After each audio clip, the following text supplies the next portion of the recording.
नमस्कार दोस्तों, global science research YouTube channel पे से आपका स्वागत है। हमने क्लास 12th का चैप्टर फर्स्ट स्टार्ट किया था। उसके पहले भी हमने काफ़ी सारे वीडियो अपलोड किए, आप चाहो तो जाके उसमें देख सकते हैं। ठीक है, हमने क्लास 12th का जो फर्स्ट चैप्टर स्टार्ट किया था वो है sexual reproduction in flowering plant.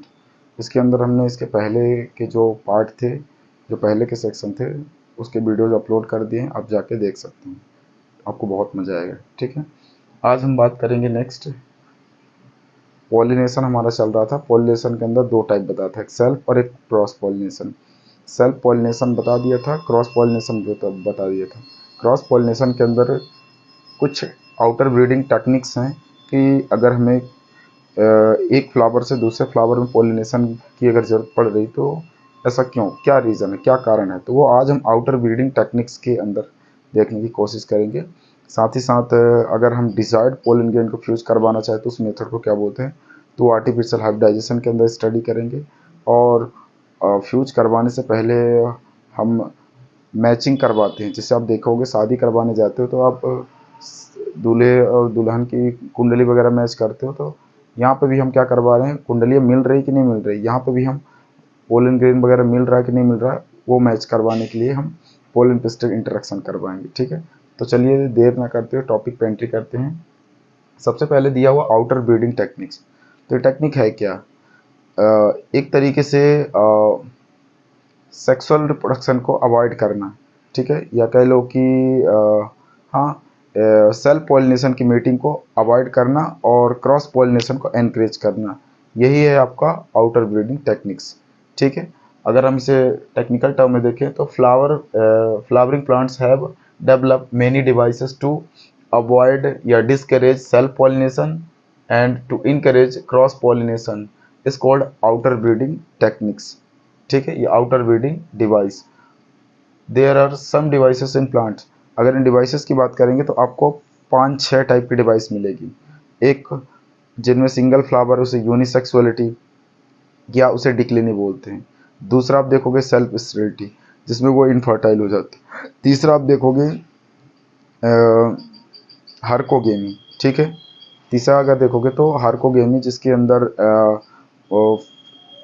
Pollen वो एंथर और स्टिग्मा आगे पीछे मैच्योर होते हैं। और चौथा आप देखोगे तो आपको क्या मिलेगा, चौथे में एक हार्कोगेमी के पहले आपको डाइकोगेमी है। तो डाइकोगेमी में वो दोनों आगे पीछे मैच्योर होते हैं, और हार्कोगेमी में फिजिकल और केमिकल, फिजिकल या नेचुरल तरीके से बैरियर आपको देखने के लिए मिलेगा फ्यूजन फ्यूजन के बीच में।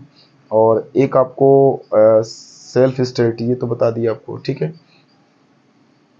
उसके अलावा हेटेरोस्टिली दिया हुआ है, जिसमें फर्टिलाइजेशन में दिक्कत आती है। ठीक है, तो ये 4-5 मेथड दिए हुए हैं, इसे हम वन बाय वन करके फैक्चुअल बेस पर देखेंगे।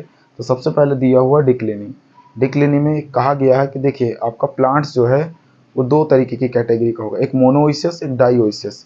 एक वो प्लांट्स आउटर ब्रीडिंग टेक्निक का इस्तेमाल करते हैं जो गैमेट तो हैं उनके, रिप्रोडक्टिव ऑर्गन भी है, लेकिन उनके जो रिप्रोडक्टिव ऑर्गन वो बाईसेक्सुअल नहीं है, यूनिसेक्सुअल है।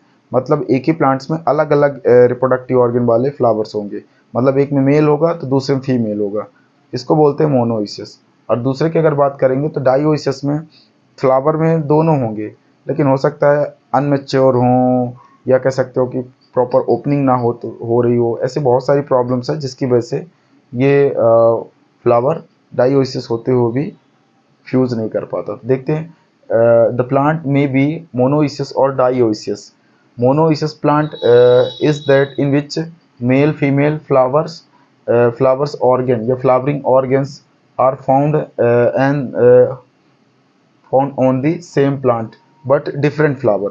प्लांट तो एक ही होगा, मोनोइसियस में प्लांट तो एक ही होगा, लेकिन फ्लावर अलग अलग होंगे। मतलब कि जैसे अगर हम एग्जाम्पल के रूप में समझाएं तो जैसे ये मान लीजिए प्लांट है, एक फ्लावर तो यहाँ लगा है, दूसरे फ्लावर यहाँ, तीसरे यहाँ। ठीक है, तो इस तरीके से आप यहाँ का पोलन ग्रेन यहाँ एंट्री करेगा। ठीक है ना, तो फ्लावर तो एक हो गए। और इस मेथड को आपको हमने पहले बताया था, क्या बोलते हैं, गेटिनोगेमी इसको बोलते हैं। तो इसमें बोला गया कि मोनोइसियस प्लांट में फ्लावर तो दोनों होंगे, लेकिन डिफरेंट डिफरेंट पोजिशन पर होंगे। दूसरा बोल रहा है, इसका एग्जाम्पल दिया हो मेज, मक्का। मक्के में देखोगे तो जो उनके गैमेटिक ऑर्गन होते हैं वो आगे पीछे होते हैं। ठीक है ना, दोनों एक ही में नहीं होते। तो आप बोलोगे फर्टिलाइजेशन कैसे होता है, तो वो जब भुआ छोड़ता है ना तब देखा होगा कि उसमें ऊपर के पोलन ग्रेन नीचे वाले में आके फ्यूज हो जाते हैं। तो ये ध्यान रखिएगा, ये क्या है, मोनोइसिस। मोनोइसिस का एग्जाम्पल मेज, मक्का, ठीक है। दूसरा है डाइओसिस। तो डाइओसिस में क्या दिया हुआ, dioecious plant is that in which male and female flower appear on separated individual, अलग अलग होंगे, ठीक है ना। इंडिविजुअली क्या होंगे, सेपरेटेड होंगे, अलग अलग होंगे। इसमें मलबेरी का नाम आता है और वेलिसनेरिया का नाम आता है, और मलबेरी को मोरस अल्वा साइंटिफिक नेम भी बोलते हैं। तो मलबेरी सैतूत जिसे बोलते हो, वेलिसनेरिया, ये दो ऐसे प्लांट्स हैं जो क्या हैं, इंडिविजुअली सेपरेट हैं, एक ही फ्लावर में है बट इंडिविजुअली क्या है, सेपरेट है, अलग अलग है, ठीक है। तो इसको बोलते हैं डाइओसियस प्लांट। ऐसे प्लांट्स में आपको क्या करने की जरूरत पड़ती है, डिक्लिनिया यूनिसेक्सुअलिटी आउटर ब्रीडिंग टेक्निक का इस्तेमाल करना पड़ता है, ठीक है। उसके बाद आता है सेल्फ स्टेरिलिटी। सेल्फ स्टेरिलिटी में क्या बोला गया है, इसमें सिंपली बोला गया कि फर्टिलाइजिंग इफेक्ट, मतलब फर्टिलाइजेशन में दिक्कत आएगी। द पोलन ऑफ या the pollen grain of flower has no fertilizing effect on stigma of the same flower. एक ही फ्लावर में जब ये फर्टिलाइजेशन नहीं कर पाते तो ऐसे डिफेक्ट को सेल्फ स्टेरिलिटी बोलते हैं, खुद से इनफर्टाइल हो जाना। एक होता है स्टेराइल, एक होता है इनफर्टाइल। इनफर्टाइल में पोलन ग्रेन कम बन रहा है, स्टेराइल में वो फर्टिलाइज हो ही नहीं रहा है, बन ही नहीं रहे हैं। तो ये आपको बेसिक डिफरेंस भी ध्यान रखना। इसका एग्जांपल दिया हुआ है टिया साइनेंसिस या कैमिला साइनेंसिस, चाय, ये दोनों चाय की वेराइटी है। और दूसरा इसमें है आपको पैसीफ्लोरा, जिसको पैसन फ्लावर भी बोलते हैं, ठीक है। तो ये दो फ्लावर किसके हैं, सेल्फ स्टेरिलिटी के एग्जाम्पल हैं। देन उसके बाद आप एक आता है डाइकोगेमी। डाइकोगेमी के अंदर क्या है, मेल और फीमेल जो ऑर्गन है वो अलग अलग टाइम में मैच्योर होते हैं, ठीक है। जिसकी वजह से अगर मान लो एंथर पहले मैच्योर हुआ तो एंथर डिहेसेंस हो जाएगा और बाहर निकल जाएगा पोलन ग्रेन। बाद में जब स्टिग्मा ओपन होगा तब तो पोलन ग्रेन रहेगा ही नहीं। या कह लो कि स्टिग्मा पहले ओपन हो गया और धीरे धीरे सूख ड्राई होकर के और ख़राब होकर के डेड हो गया, फिर बाद में पोलन ग्रेन ओपन हो रहा है, तो क्या मतलब, तो वो फिर दूसरे पे ही जाके फ्यूज करेगा, क्रॉस ही करेगा। तो ये क्या कह रहा है, डाइको, डाई का मतलब दो, डाइकोगेमी, गेमी का मतलब मीटिंग या मैरिज। तो इसकी जो मीटिंग होती है वो मीटिंग हो ही नहीं पाती, क्यों, क्योंकि ये अलग अलग पोजीशन, अलग अलग कंडीशन पे या अलग अलग टाइमिंग पे मैच्योर होते हैं। तो mail and female sex organ mature at different types, या डिफरेंट टाइम, इसमें मेरे साथ डिफरेंट टाइप्स या डिफरेंट टाइम भी कर सकते हैं। डिफरेंट टाइप मतलब अलग अलग नेचर के होते हैं, ठीक है ना। There are two different conditions, एक होता है प्रोटोजेनी और एक होता है प्रोटेंड्री, ठीक है ना। यहाँ पे डिफरेंट टाइम्स से कर लीजिए, टाइप्स मुझे सुटेबल नहीं लग रहा है, डिफरेंट टाइम्स,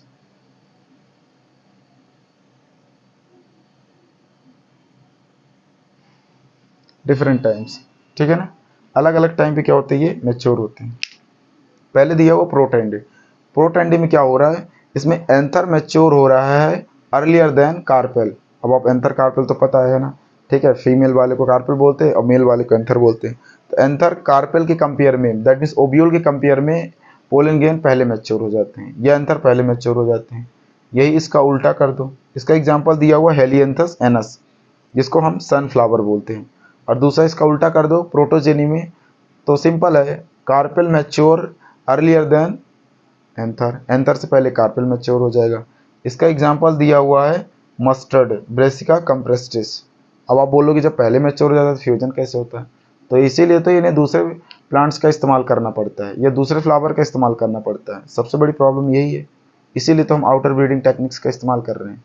तो आई होप ये तीन मेथड आपने देख लिए होंगे। अब आते हैं फोर्थ मेथड पे, ठीक है। चौथा मेथड क्या कह रहा है, अगर चौथा मेथड की बात करेंगे तो देखिए एक सेल्फ स्टेरिलिटी है और एक हेटेरो स्टेरिलिटी है, ठीक है ना। जिसमें क्या है, दोनों अलग अलग कंडीशन की वजह से या अलग अलग स्ट्रक्चर की वजह से इसमें एक तरीके से स्टेरिलिटी मतलब स्टेराइल कंडीशन देखने के लिए मिलेगी। तो हेटेरो स्टेरिलिटी की अगर बात करेंगे, इन सम प्लांट्स फ्लावर टू मतलब डाइमॉर्फिक मतलब उसका डबल स्ट्रक्चर कह सकते हो, और 3 मतलब ट्राइमॉर्फिक फॉर्म ऑफ एंथर, एंथर के 3 फॉर्म होने की वजह से ये फ्यूजन में दिक्कत आती है। Form of anther and stigma at a different level. अब देखिए इनके पोजीशन में दिक्कत ही आती है। पोजीशन में कैसे, थोड़ा सा मैं इसको एग्जांपल के थ्रू बता देता हूँ पोजीशन में कैसे दिक्कत आती है। देखिए जैसे मान लीजिए कभी कभी क्या होता है कि फ्लावर में कभी कभी एंथर तो एकदम बढ़िया बगल में रहता है ना, तो यहाँ फ्यूजन में दिक्कत नहीं आएगी, आसानी से फ्यूज कर जाएगा। अगर मान लीजिए ये थोड़ा बड़ा है तो भी चांसेस है कि ये फ्यूजन में दिक्कत ना आए। थोड़ा मान लीजिए बड़ा है, एंथर क्या है, बड़ा है, तो भी दिक्कत ना आए, है ना, ये इसमें फ्यूज कर जाए। लेकिन सोचिए कि ये अगर स्टिग्मा ज़्यादा बड़ा हो जाए तब तो पॉसिबिलिटी थोड़ी चेंज हो जाएगी, है ना। स्टिग्मा ज़्यादा बड़ा हो जाए तो ये कैसे इतना जल्दी फ्यूज करेगा, बहुत कम पॉसिबिलिटी है। तो यही कह रहा है कि इसका जो स्टिग्मा का और एंथर का जो लेवल है ना वो आगे पीछे रहता है, अलग अलग रहता है ना, डाइमॉर्फिक, है ना, मतलब 3 कंडीशन होती है या 2 कंडीशन होती है, डाई ट्राई, है ना, ये अलग अलग कंडीशन होने की वजह से ये प्रॉपर फ्यूज नहीं कर पाते। ठीक है, इसका एग्जाम्पल तो मैंने शायद भूल गया, मेंशन नहीं किया, कोई बात नहीं, इसको आप गूगल पे भी सर्च करके पता कर सकते हैं इसका एग्जाम्पल। देखिए नेक्स्ट उसके बाद क्या है, हरकोगेमी। ठीक है, डाइको और हरको में कंफ्यूजन मत क्रिएट करिएगा, ठीक है ना। डाइको हरको दोनों दिखने में सेम है लेकिन कंडीशनल वाइज अलग अलग है, उसमें मेच्योर अलग अलग टाइम पे होते हैं।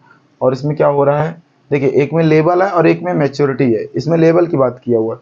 और इसके पहले जो आपने डाइकोगेमी पढ़ा था वो एक तरीके से मैच्योरेशन की बात की गई थी, लेकिन इसमें क्या बात की गई, बैरियर की बात की गई है, हरकोगेमी, है ना। It is the presence of natural और physical barrier between androecium and gynoecium.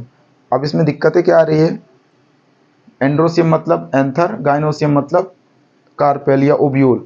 अब ये कह रहा है कि इनमें किसी तरीके का डिफेक्ट आ जाना, है ना, किसी तरीके का फर्टिलाइजेशन में दिक्कत आ जाना, प्रॉपर तरीके से पोलन ट्यूब ना बन पाना, वहाँ तक पहुँच ना पाना, एंजाइम का ना रिलीज होना, या पोलन ट्यूब के रास्ते जा रहे हैं मिसगाइड हो गए, ऐसे मल्टीपल फैक्टर हो सकते हैं जो क्या कर सकते हैं, एक तरीके से फिजिकली तौर पे या नेचुरली तौर पे बैरियर क्रिएट कर सकते हैं। उन्हीं को ये बोला गया क्या, हरकोगेमी। ठीक है, दैट मीन्स अवॉइड कर रहा है मीटिंग ऑफ गाइनोसियम और एंड्रोसियम को, ठीक है, या सेल्फ पॉलिनेशन को अवॉइड कर रहा है।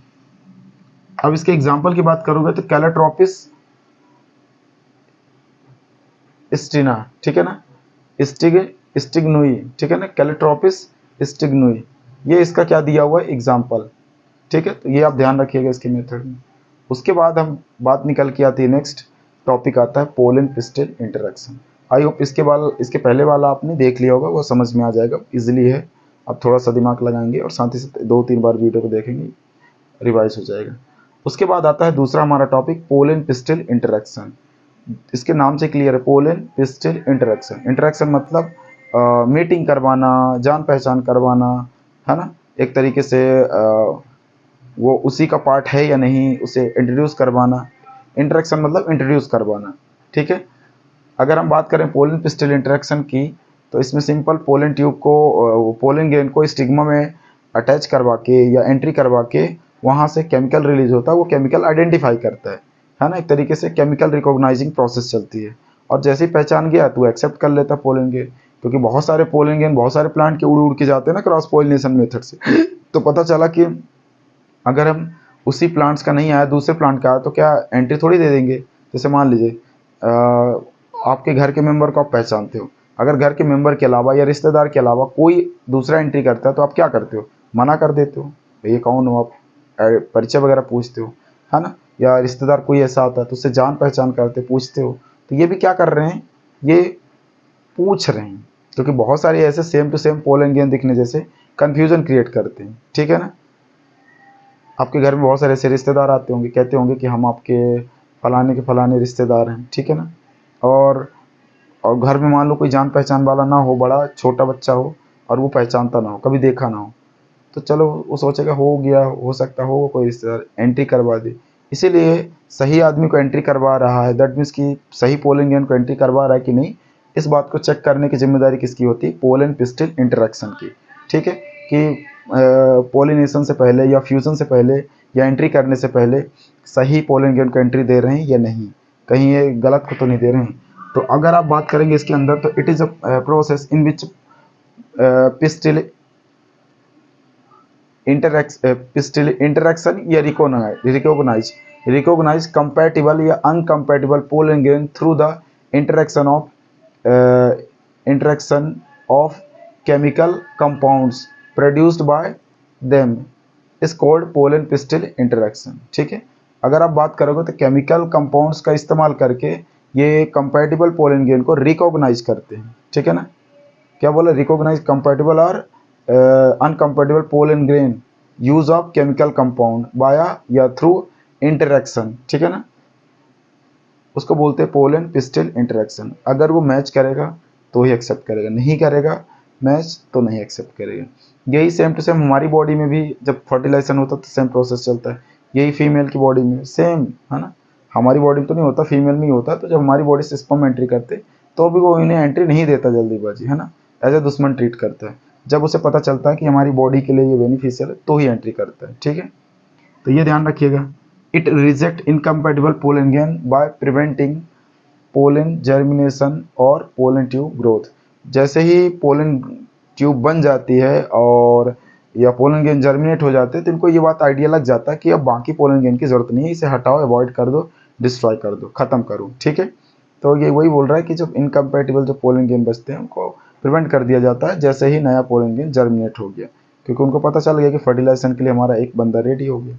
ठीक है, उसके बाद दोस्तों नेक्स्ट टॉपिक हमारा आता है आर्टिफिशियल हाइब्रिडाइजेशन।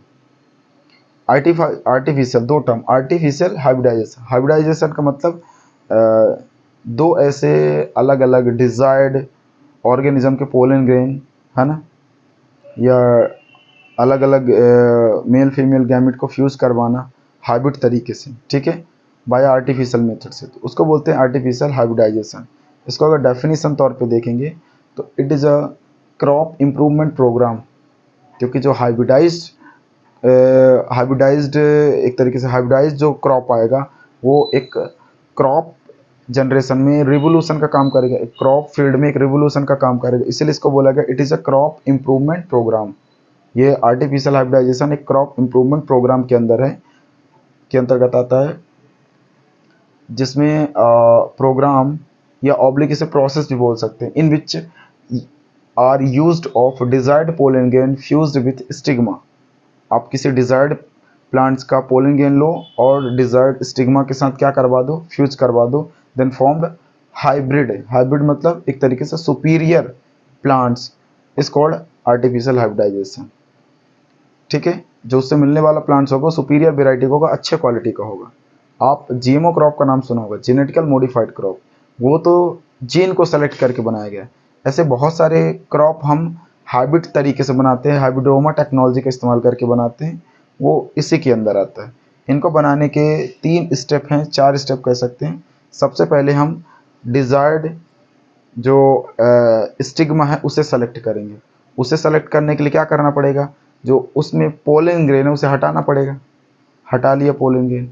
उसके बाद हम डिजायर्ड प्लांट्स का पोलन ग्रेन सेलेक्ट करेंगे थ्रू द ब्रश, है ना, ब्रश के थ्रू लेकर के हम पोलन ग्रेन को उसमें से क्या कर लेंगे, डिटेक्ट कर लेंगे। ठीक है, या उसे ऑब्टेन कर लेंगे और इसके बाद ले जाके फ्यूज करवा देंगे। तो ध्यान रखिएगा, जब भी हम डिजायर्ड स्टिग्मा सेलेक्ट करते हैं तो उसमें एंथर हटाना पड़ेगा, नहीं तो उस एंथर का पोलन ग्रेन फ्यूज कर जाएगा।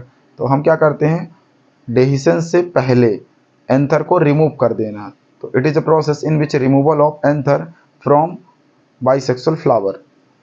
Emasculation, it is a process in which removal of anther from the bisexual flower bud of female parents before dehiscence। जो फीमेल फ्लावर से अटैच एंथर है उसे हटाना क्या कहलाता है, इमास्कुलेशन। देन केवल हटाने से तो काम होगा नहीं, उड़ के तो कहीं से भी पोलन गेन आ जाएंगे, चलो उस फ्लावर का ना सही दूसरे फ्लावर से, तो उसको एक बैग से कवर करते हैं, रैप करते हैं, जिसको हम बटर पेपर बोलते हैं, और उस प्रोसेस को बोलते हैं बैगिंग। बैग कर देना, बैग से कवर कर देना बैगिंग कहलाता है। It is a process in which emasculated flower are covered with used of bag, that means butter paper, to prevent contamination of its stigma with unwanted pollen grain. बाहर से जो ऐसे ही बिना मतलब पूछे जाने पोलन गेन आके फ्यूज कर रहे हैं उनको क्या कर देना, प्रिवेंट कर देना। क्या कहलाता है आपका, बैगिंग। तो क्या क्या हो गया, हाइब्रिडाइजेशन के लिए इमास्कुलेशन कर दिया, बैगिंग कर दिया। अब बैगिंग करने के बाद अब बारी आती क्या, एक तरीके से पोलिनेट करवाने की। तो पॉलिनेशन शुरू में भी पढ़ा दिया था, यहाँ पे भी आपको मेंशन किया हुआ कि पॉलिनेशन क्या है। It is a process in which transfer of pollen gain, है ना, from anther inter into the sigma of same plants या सेम फ्लावर। तो अब चूंकि हम आर्टिफिशियल मीडियम से कर रहे हैं तो transfer of pollen gain from anther inter into the stigma bye artificial. तो हम आर्टिफिशियली इसको क्या करवा रहे हैं, एंटर करवा रहे हैं। तो ये क्या है, एक तरीके से पॉलिनेशन ही है बट आर्टिफिशियल मेथड से। इसके बाद आता है रीबैगिंग। अब आपने एक बार बैग किया था उसे कवर करने के लिए ताकि क्या हो, खरा। अब आप पॉलिनेशन करवाओगे तो पॉलिनेशन करवाने के बाद वो दोबारा, जैसे एक बार फ्यूज करवा दिया, फ्यूज करवाने के बाद दूसरा फिर से ना एंट्री कर जाए, क्योंकि आपने ओपन किया ना, ओपन करने के बाद आपने तो फ्यूज करवा दिया। अब तुरंत तो फ्यूज होता नहीं, टाइम लेता है फ्यूज होने में, तो वो टाइम लेगा, तब तक कोई दूसरा ना एंट्री कर जाए, इसलिए उसे रीबैगिंग करते, फिर से कवर करते कंटामिनेशन से बचाने के लिए। तो फिर से कंटामिनेशन से बचाने के लिए हम क्या करते हैं, रीबैगिंग प्रोसेस, है ना। That means it is a process in which covering of flower covering of flower क्या बोल सकते हैं, covering of flower after fertilization, ठीक है ना, या after desired after fusion of desired pollen grain, ठीक है ना। इसको बोलते हैं रीबैगिंग। रीबैगिंग के बाद आता है टैगिंग। अब टैगिंग में आपको पता होगा कि अगर हम उसे ऐसे ही फेंक देंगे, छोड़ देंगे, उसे सिक्योर नहीं करेंगे, तो कोई भी आएगा उसे, घर का जो सदस्य है या कहीं भी ऐसे रखा हुआ है ऐसी जगह जो गिर सकता है, तो उसे हमें प्रोटेक्ट करना पड़ेगा, टैग करना पड़ेगा, हैंगिंग करना पड़ेगा। तो टैगिंग से होता, टैग करने से होता है टैगिंग। हैंग करना टैगिंग को बोलते हैं, हैंग कर देना या टैग कर देना। तो क्या है, it is a process in which to protect या प्रिवेंट या hanging of emasculated based flower, ठीक है ना, to secure a places is called bagging. एक पर्टिकुलर एक अच्छी जगह में सिक्योर कर देना क्या कहलाता है, बैगिंग। तो ये रहे दोस्तों आपके पॉलिनेशन में, क्रॉस पॉलिनेशन के वो आर्टिफिशियल डिवाइस या वो डिवाइस जिसके थ्रू ये क्रॉस पॉलिनेशन करते हैं। हालांकि क्रॉस पॉलिनेशन से फ़ायदे भी हैं, एक अच्छे क्वालिटी का हमें सीड या प्लांट्स आता है, लेकिन कहीं ना कहीं हमें इसके न्यू कैरेक्टर को भी, ये हम न्यू कैरेक्टर तो मिलता है, साथ ही साथ हम इसके पेरेंट्स की इंडिविजुअलिटी को ख़त्म कर चुके होते हैं। तो कहीं ना कहीं फ़ायदे नुकसान तो सब में रहते हैं, जो कि हमने पहले डिस्कस कर लिया। उसके बाद हमने फिर आर्टिफिशियल हाइब्रिडाइजेशन की बात की, पोलन पिस्टल इंटरेक्शन की बात की, ठीक है। और देन आपका ये आर्टिफिशियल के जो डिवाइसेस हैं, साथ ही साथ artificial that means cross pollination, ये होता है आपका ख़त्म। तो इसको एक बार रिवाइज करिए, 2 से 3 बार देखिए, और अगर कोई डाउट है, कोई क्वेश्चन है तो कमेंट सेक्शन में करें, और साथ ही साथ ये वीडियो कैसा लगा ज़रूर हमें लाइक करके बताएं। जय हिंद।